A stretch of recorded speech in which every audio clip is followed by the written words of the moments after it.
धरती उन लोगों को बोझ समझती है जिनके लिए पास जीवन का कोई उद्देश्य नहीं। आप लोग के पास जीवन का उद्देश्य है। धरती उन लोगों को बोझ समझती है जो जीने के मकसद पर विचार नहीं करते। जीवन को उसकी पूरी गुणवत्ता के साथ जीना है तो एक मकसद चाहिए, एक उद्देश्य चाहिए, एक लक्ष्य चाहिए, एक मिशन चाहिए। अगर गुणवत्तापूर्वक जीवन जीना है, नहीं ऐसे तैसे जैसे बोले थे ना, कैसा चल रहा है, हाँ कट रही है, वैसा नहीं होना चाहिए। अगर जीवन का उद्देश्य आ गया ना, मकसद आ गया ना, अब जीवन है तो डर तो लगेगा, आशंकाएं पनपेंगी, हम आशंकित सशंकित होते रहते हैं। लेकिन अगर जीवन का उद्देश्य स्पष्ट हो तो डर आएगा, आशंकाएं आएंगी, लेकिन चली जाएंगी। आप विचलित नहीं होंगे अगर जीवन में दृढ़तापूर्वक आप उद्देश्य का पालन कर रहे हैं, अपने लक्ष्य की ओर निरंतर बढ़ रहे हैं। फिर क्या होगा? फिर आप जीवन से प्रसन्न ही नहीं होते, आप सिर्फ अपने में ही खुश नहीं रहते, बल्कि आपका अस्तित्व दूसरों के लिए भी आरामदायक और प्रेरणादायक होगा। आपके पास आप मकसद है ना, आप ही खुश नहीं रहेंगे, आप ही आत्मबल से संपन्न नहीं होंगे, दूसरों के लिए भी आप प्रेरणादायक होंगे, दूसरों के जीवन को भी आप आरामदायक बना सकते हैं। ये प्रायः सभी लोगों के जीवन में, और कई बार आता है ये सवाल कि जीवन को कैसे जिया जाए, कैसे जिया जाए।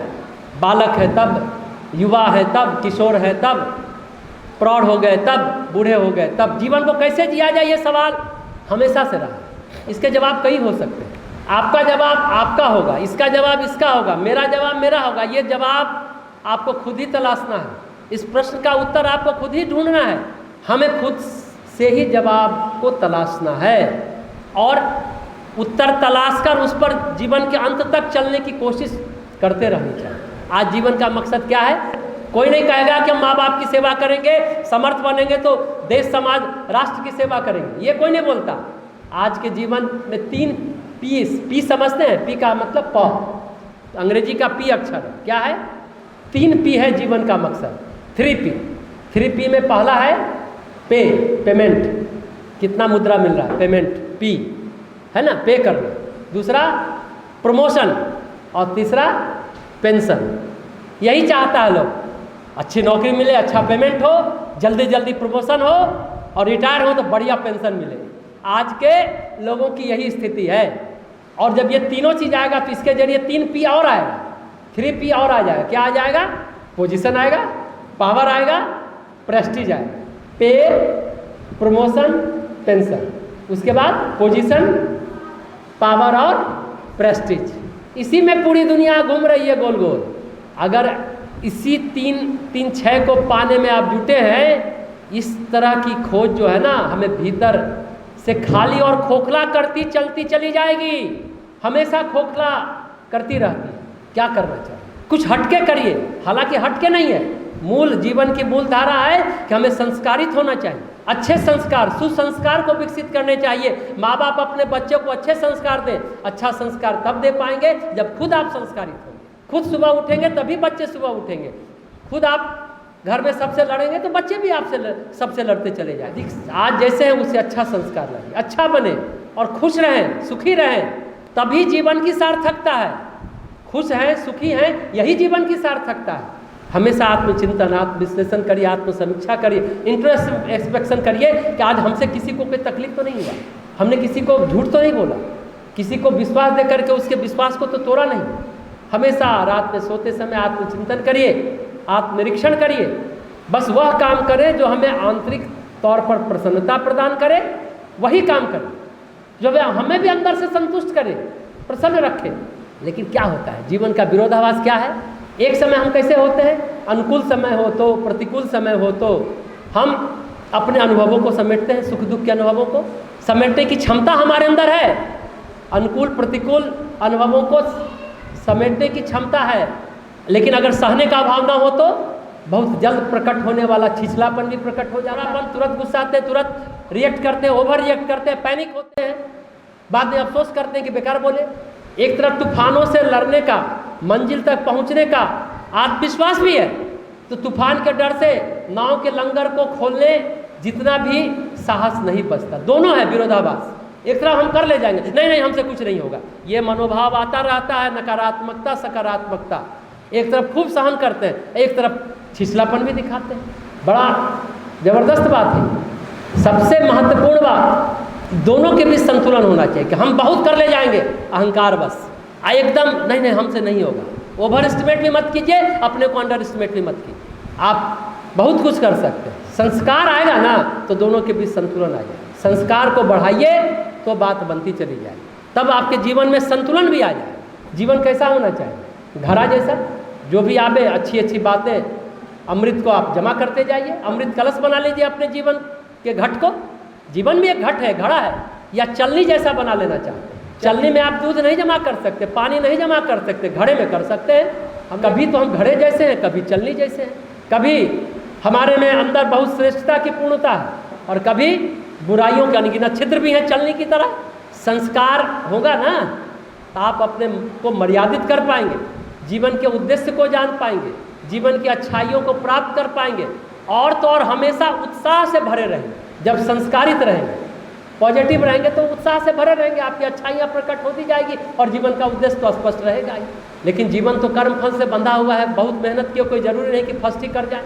आपका प्रारब्ध आपको कितना सपोर्ट करता है, आपका पाप यानी नेगेटिव एनर्जी कितना आपको रोकता है, आपका पुण्य यानी पॉजिटिव एनर्जी आपको कितना आगे बढ़ाता है, कितना सुख देता है, कितनी सफलता देता है। ये जीवन कर्म फल से बंधा हुआ है। कर्म करने के लिए आप स्वतंत्र हैं, लेकिन कर्म भोगने के लिए स्वतंत्र नहीं है। अच्छा कर्म करेंगे तो ही अच्छा फल मिलेगा, बुरा कर्म करेंगे तो बुरा फल मिलेगा। इस प्रकृति का संविधान है कर्म फल विधान। जिंदगी है कर्म फल है द्वारा, कभी सुख आएगा कभी दुख आएगा।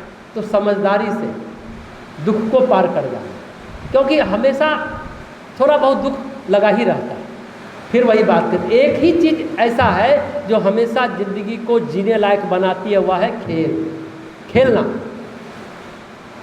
अगर जिंदगी खेल हो जाए, जिंदगी उत्साहित रहेंगे तो खेल बनेगा, यानी पॉजिटिव रहेंगे तो जिंदगी में जो हम काम कर सकते हैं फिर अच्छे से कर पाएंगे, खेल खेल में कर पाएंगे, हल्का सरल जीवन जी पाएंगे, खिलखिलाता जीवन जी पाएंगे, सहज जीवन, सरल और सहज जीवन जी पाएंगे। लेकिन जो आदमी ज़िंदगी को हमेशा काम समझते हैं, उनके लिए ज़िंदगी हमेशा एक बोझ ही रहती है। जब जीवन सिर्फ काम नहीं खेल हो जाता है तो वह किसी तरह का तनाव फिर उनके मन पर नहीं होता।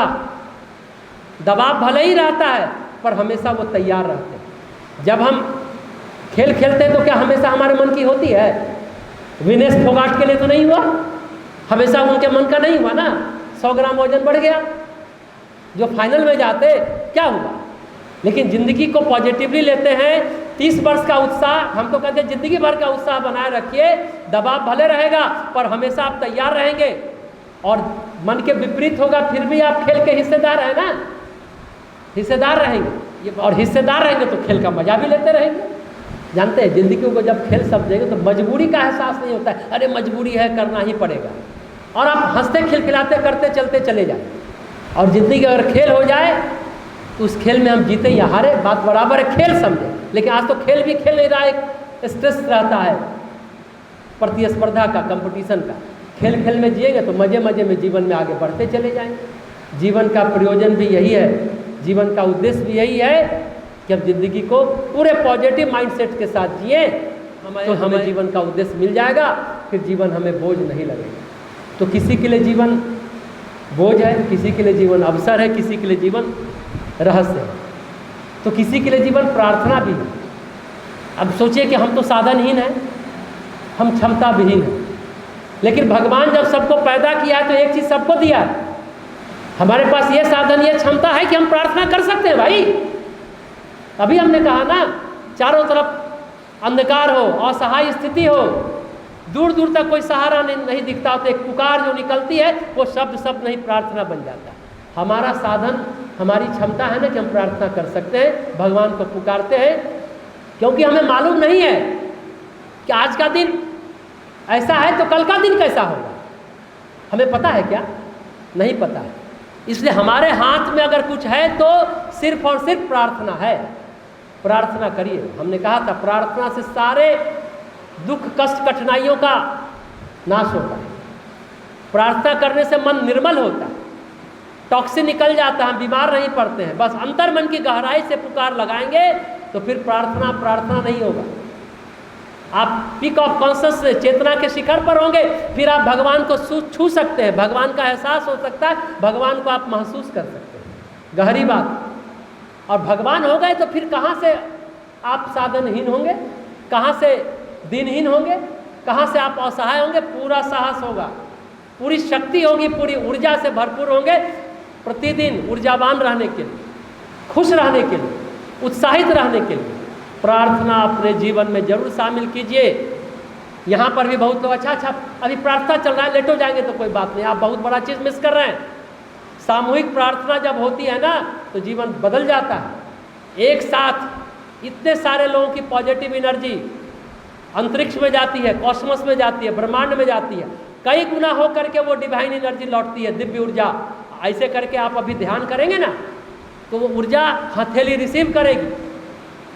प्रार्थना और ध्यान को जीवन में जरूर शामिल कीजिए। इसलिए किसी के लिए जीवन सिर्फ और सिर्फ प्रार्थना है।